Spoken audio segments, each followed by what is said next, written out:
When I know I will be extremely busy during the day and I want to avoid eating out, I usually use the concept of planning my meals for the day. This is also helpful when festivities take precedence and I know there'll be a lot of other things to do that day. Hello and welcome to Home Gupshup. This morning seemed a little cool because since last week the temperatures have started to drop. Since the cauliflower is somewhat tender compared to what we get in India, I cut it into larger chunks to prevent it from becoming mushy. It helps to soak it in hot water, haldi and salt.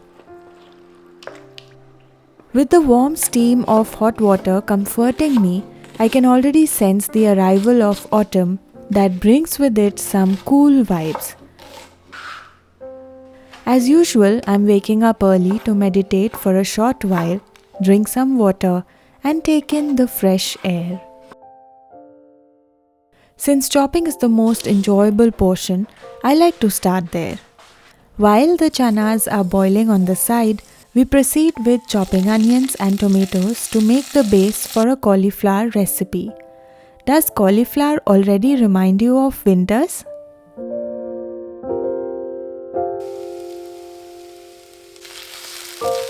To make meal planning easier, I usually set aside 2 minutes to jot down my food ideas for the day.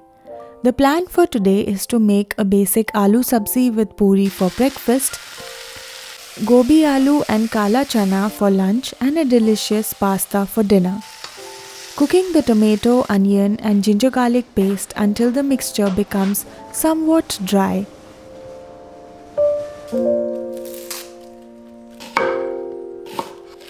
The sauce we are making today is the simplest and tastiest form of pasta sauce recipe that I've found. Red bell peppers, tomato, garlic and even onions are among the vegetables we'll be baking.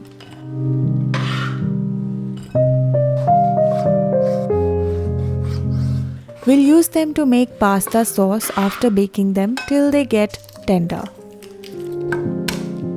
This is all handmade or rather homemade and you can cook in the background without requiring your presence. I believe it's a good idea to have 1 or 2 of these meal options on hand that can be prepared at the same time on days when cooking multiple meals. Coating a bit of olive oil and then bake until tender, either in the air fryer or in the oven. It took me about 15 minutes in the air fryer at around 180. Coming back to our cauliflower recipe. Once the onion tomato base is done, I like to add the potatoes first. In my experience, it's best to cook the potatoes first and the cauliflower afterwards.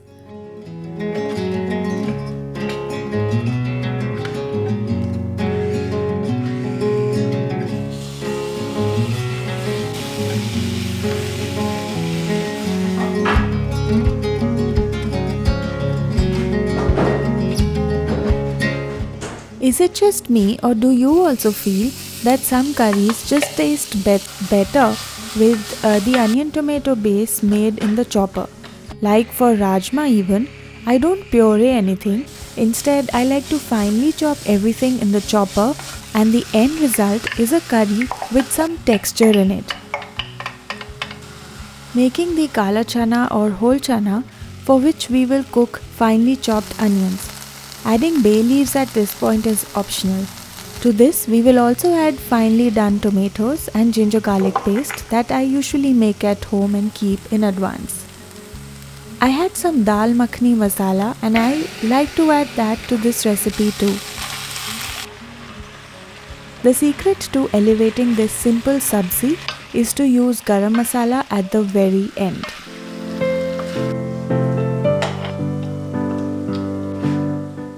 Cooking in the morning is a serene and tranquil activity for me. Any task at this hour gets considerably simpler and I don't know how. For pasta, I like to add veggies of my choice like onion, brinjal, zucchini are some of my favorites. We also get a lot of pasta varieties over here in Germany. For instance, lentil pasta, spinach ones that look green in color, and the lentil ones I've seen bright orangish, reddish in color. Today I'm using our humble wheat pasta. All the quantities I'm making are usually more than for a single time consumption.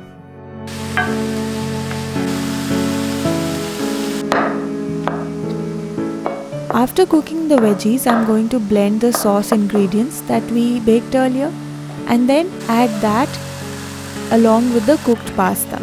We are going to be assembling the pasta at dinner time and not right now. So we are going to be cooking the sauce and keeping it on the side separately. We are going to be sauteing the veggies as we are right now and keeping them separately, and the pasta will also be stored in the refrigerator.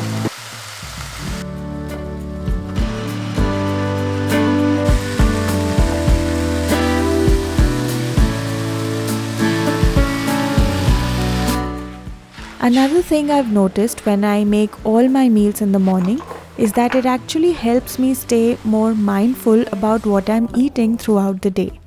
Knowing that everything is prepared and ready makes me appreciate each meal a little more. It's like a gift to myself 3 times a day. This reminds me of a time when I was on a trip with friends and we decided to pack our own lunches instead of eating out. We all made something different and swapped meals during our trip. It was such a simple idea, but it made the whole experience so much more fun and personal. Like we were sharing a part of ourselves with each other. That moment taught me that sometimes it's not just about what you eat, but how it's prepared and shared that makes it special.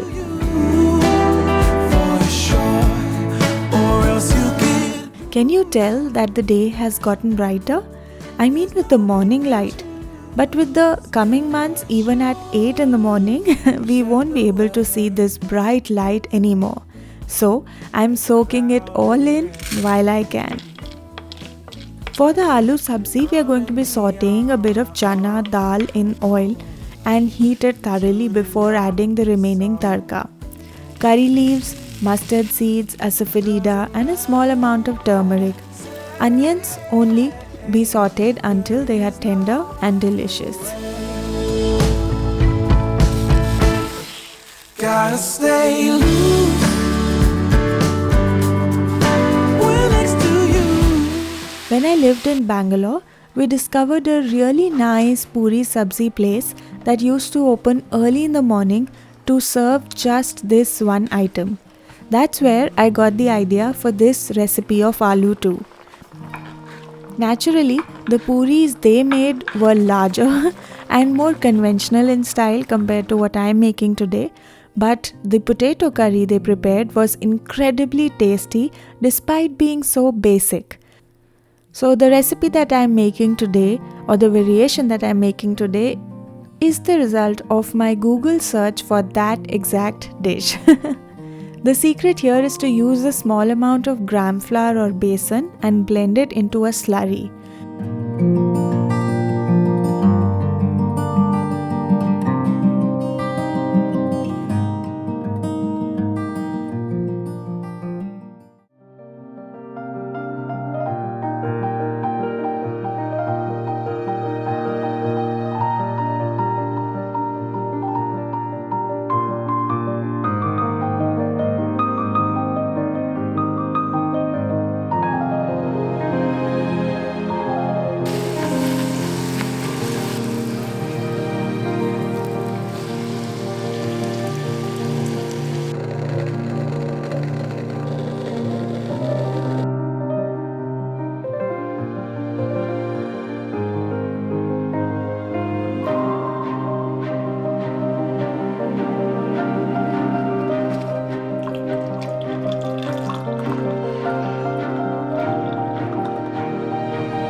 It was dinner time and all I had to do was quickly assemble the pasta. I had everything prepped for like the sauce, the veggies, etc. I combined everything in a pan and added a touch of low-fat cream to balance the flavors. Oregano and chili flakes are some of the basic spices one can add. And that's it. All 3 meals for the day were prepped and kept ready to be consumed. Honestly, it feels so good to have everything done and know I can just enjoy the rest of the day without worrying about what's next on the menu. If you try this out, let me know how it works out for you, whether you're preparing for yourself or for your family or just looking to save some time. Don't forget to share one thing you're grateful for today in the comment section. I love reading what you all share. Thanks so much for hanging out with me, and as always, if you enjoyed watching this video, please don't forget to like and subscribe to the channel. Until next time, here's Home Gupshup signing off.